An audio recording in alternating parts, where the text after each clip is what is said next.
Bienvenue dans l'objet du livre. L'objet du livre aujourd'hui accueille Evelyne Moinet pour un ouvrage un petit peu spécifique. Alors spécifique parce que nous n'allons pas parler d'un roman, nous n'allons pas parler d'un recueil de nouvelles ni de poésie, mais plutôt peut-être d'une étude. Evelyne Moinet, bonjour. Bonjour. Comment qualifier cet ouvrage? Une étude, une enquête? Effectivement, les deux termes peuvent être tout à fait appropriés, puisque ce livre est très inspiré par les démarches en ethnobotanique.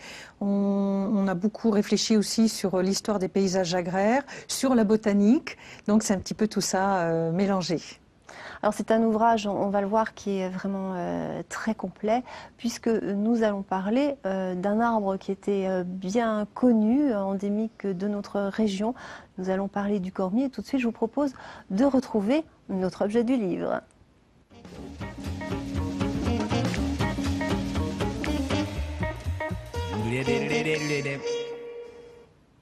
Alors cet objet du livre, Evelyne, le voilà. C'est un très très bel objet, déjà on peut le voir. Ça a l'air très lourd. Hein. Tout à fait, puisqu'il est composé à la fois de bois de cormier, qui est un bois très dense, très fin, et cerclé d'acier. Donc c'est pas un objet décoratif. Ça n'est pas un objet décoratif, quoiqu'il est tellement beau en lui-même Oui. qu'il peut l'être. Non, c'est un objet de loisir. C'est une boule de force, c'est un jeu pratiqué dans le sud-ouest de la Sarthe, également en Anjou et en Touraine. Et ce jeu, qui remonte au moins au début 19e siècle, était fabriqué à l'origine en bois de cormier. Maintenant, il peut l'être avec d'autres bois, mais la vraie boule de fort est en bois de cormier. Alors justement, cet ouvrage, c'est le traité du cormier, arbre remarquable s'il en est, un arbre qui a été très présent dans la vie de nos ancêtres et qui petit à petit tente à disparaître. Exactement, c'était un arbre producteur de fruits avec lequel on préparait une boisson alcoolisée, et c'était l'arbre le plus productif au niveau des fruits dans les arbres qui étaient à disposition dans les campagnes autrefois.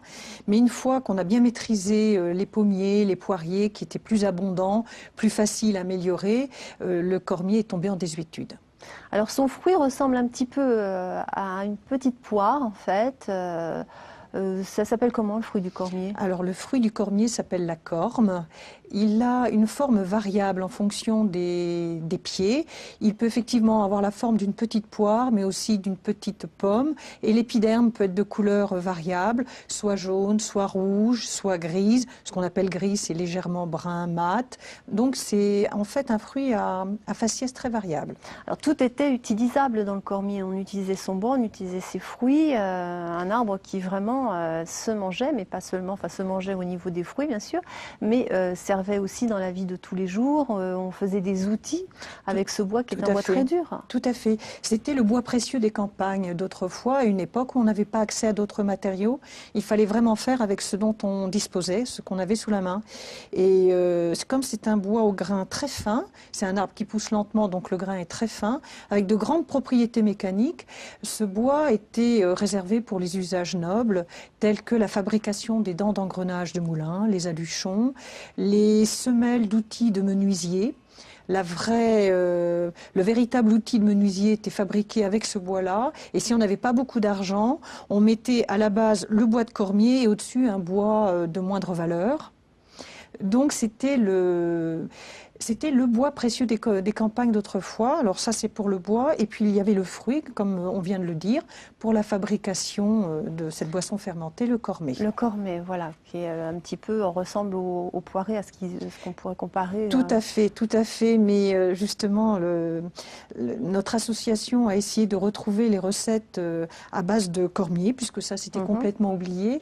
Et ça n'a pas été facile, mais on pense avoir retrouvé le procédé pour fabriquer le cormet par macération. C'est un procédé par macération. On est habitué au procédé par pressurage pour les pommes, pour les poires, etc. On écrase d'abord les fruits et ensuite on les met dans une presse. Or, pour le cormier, c'est différent. On met les fruits, les cormes, à macérer dans un tonneau d'eau. Et on attend que la fermentation se produise et ensuite on consomme. Alors vous avez retrouvé ce procédé, est-ce que vous l'avez expérimenté? Oui. Vous avez goûté, Oui. tout va bien, vous êtes encore là, c'est donc une bonne. Voilà, mais on disait que c'était bonne très recette. alcooleux, je confirme. Parce que donc, bon, en c'était sartois, on goûteux. disait très alcooleux parce que c'est fait avec des fruits blés, bièches comme on dit en Sarthe. Ça veut dire que la fermentation à l'intérieur a déjà démarré. Commencé. Et donc, le fruit l'est déjà fermenté, plus la boisson.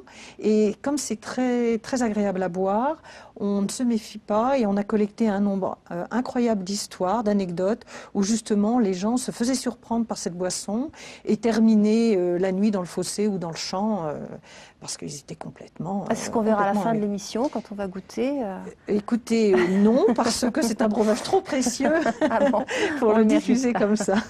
Alors, qu'est-ce qui peut amener à écrire un ouvrage comme celui du traité du Cormier? Parce qu'a priori, on se dit, tiens, quand même, écrire tout un bouquin sur un livre, quelle drôle d'idée.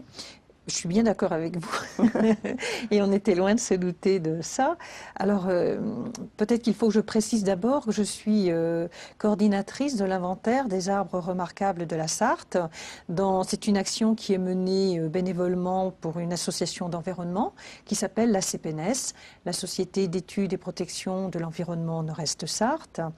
Dans le cadre de cet inventaire des arbres remarquables, on a été amené à s'intéresser au cormier, dont on nous parlait beaucoup. On voyait bien les lieux-dits, le cormier, les gens qui s'appelaient le cormier, mais finalement sans le connaître véritablement. Où pouvait-on en voir encore? Qu'en faisait-on exactement? On s'est rendu compte que la documentation à notre disposition était très décevante. C'était des redites de redites, rien de bien spécifique, c'était pas satisfaisant. Au fur et à mesure de notre enquête, que nous avons démarrée il y a une dizaine d'années, on s'est rendu compte qu'on collectait des informations inédites, extrêmement intéressantes, éclairantes sur la vie d'autrefois, pour notre question des arbres remarquables également. Et initialement, nous avions le projet d'une publication consacrée aux arbres remarquables de la Sarthe, avec un chapitre consacré au cormier. Et ce chapitre a pris de l'ampleur, s'est étoffé, et on s'est dit qu'il méritait mieux qu'un chapitre, mais il méritait une monographie à part entière. Cet arbre qu'on a complètement oublié, mais qui a été vraiment l'arbre précieux des campagnes sartoises, et il fallait lui rendre cet hommage, et il méritait bien un livre. Voilà, mais ça a demandé énormément de travail, je Tout à suppose. fait, Alors, oui. c'est un Mais livre, quand on aime, on ne compte pas. Voilà, quand on aime, on ne compte pas. Et puis c'est un livre en même temps qui est très agréable. Alors, rien que l'appréhension, avant même d'ouvrir cet ouvrage, c'est très tactile. Hein. Le format est un petit peu particulier. Tout à fait. Et le papier, on peut en parler parce que ça, Oui. c'est très écologique. C'est un papier recyclé qui est tout à fait agréable. Oui, oui, oui.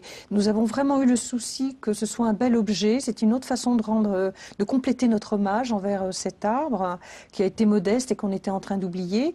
Et le graphiste avec qui nous avons travaillé, un professionnel, Bernard Tisserand, a beaucoup réfléchi sur cette maquette. On a vraiment, ça a été un travail en commun très approfondi. Tout est dans le détail. Enfin, ça a été un très gros travail. Et on avait aussi ce souci que ce soit confortable à lire, à regarder, qu'on ait plaisir à l'avoir en main. Oui, c'est tout à fait ça. À la limite, on a l'impression un peu d'avoir un guide. Alors, est-ce qu'on peut justement parcourir la campagne et prendre cet ouvrage, s'en servir comme d'un guide? Alors, il a cet aspect-là.